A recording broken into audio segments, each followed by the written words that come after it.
પહલગામની ઘટનાના પડઘા ગુજરાતમાં પણ પડ્યા છે। આજે આખા ગુજરાતમાં ખાસ બંધ રાખવામાં આવ્યું છે। જમ્મુ કાશ્મીરના પહલગામની ઘટનાને લઈને દેશ હિબકે ચડ્યો છે। આતંકવાદીઓની હરકતથી વિરોધ પ્રદર્શન થઈ રહ્યા છે, ત્યારે ગુજરાત પણ બંધ રહ્યું। રાજ્યના મોટાભાગના શહેરોએ બંધ પાળી મૃતકોને શ્રદ્ધાંજલિ આપી। મોરબીમાં તો લોકોએ અનોખો વિરોધ કર્યો। જાહેર રસ્તાઓ પર પાકિસ્તાની ધ્વજાના ચિત્ર બનાવવામાં આવ્યા। પછી લોકોએ પાકિસ્તાની ધ્વજ પર ચાલીને અને તેના પર વાહનો ચલાવીને વિરોધ કર્યો। આતંકવાદી હુમલાના વિરોધમાં મોરબીમાં મૌન રેલી યોજી। મૌન રેલી પૂર્ણ થયા બાદ નહેરુ ગેટ ચોક ખાતે પુતળા દહન કરવામાં આવ્યું। શહેરમાં મૌન રેલી યોજવામાં આવી હતી અને અનેક વેપારીઓ પોતાની દુકાનો સજ્જડ બંધ રાખી વિરોધ નોંધાવી રહ્યા હતા।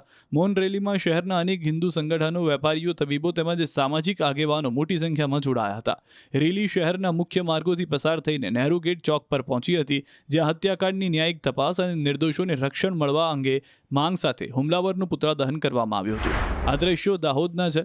જાલોદ નગર સજ્જડ બંધ રાખવામાં આવ્યું હતું। વેપારીઓએ દુકાનો બંધ રાખી પોતાનો વિરોધ નોંધાવ્યો। સાથે સનાતન હિન્દુ હિતરક્ષક સમિતિ દ્વારા શ્રદ્ધાંજલિ સહિતના વિવિધ કાર્યક્રમો કરવામાં આવ્યા। અરવલ્લીમાં પણ આક્રોશ જોવા મળ્યો હતો। અરવલ્લી જિલ્લામાં વેપાર ધંધા સજ્જડ બંધ રાખી વિરોધ દર્શાવવામાં આવ્યો।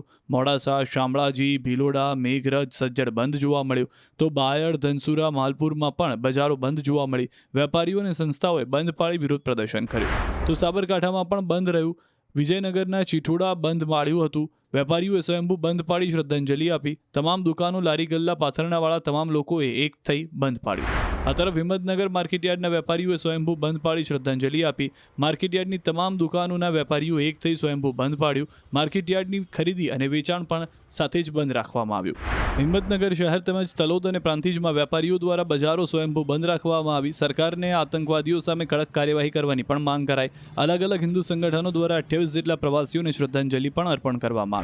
વિરોધના દ્રશ્યો જે સુરતના કોંગ્રેસના કાર્યકરોએ પણ દેખાવો કરી વિરોધ વ્યક્ત કર્યો। શહેર કોંગ્રેસ સમિતિ દ્વારા આતંકવાદીઓની અંતિમ યાત્રા કાઢવામાં આવી। બોમ્બે માર્કેટથી પુણા ગામ સુધી અંતિમ યાત્રા કાઢી વિરોધ નોંધવામાં આવ્યો હતો।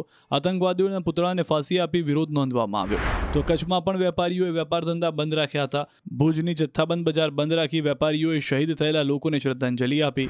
દાંતા તાલુકાના હડાદ ગામના લોકોએ સંપૂર્ણપણે જડબે સલાક તમામ બજારો બંધ રાખી ઘટનાને વખોડી છે।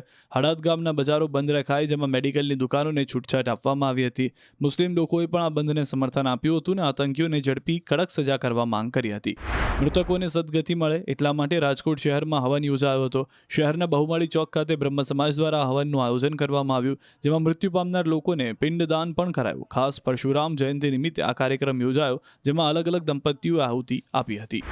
રાજકોટથી જેમ નર્મદામાં પણ યજ્ઞ યોજાયો હતો। રાજપીપળા ખાતે સ્વામિનારાયણ વિદ્યાલયમાં ખાસ હરિયાગ યોજાયો હતો અને દિવંગતોની આત્માની શાંતિ માટે સિદ્ધેશ્વર સ્વામી દ્વારા શિક્ષકો, વિદ્યાર્થીઓ દ્વારા હરિયાગ યજ્ઞનું આયોજન કરાયું હતું, જેમાં મૃતકોના આત્માની શાંતિ માટે વિવિધ મંત્રોચ્ચાર સાથે યજ્ઞમાં 108 જેટલી આહુતિઓ આપી પ્રાર્થના પૂજન કરાયું હતું।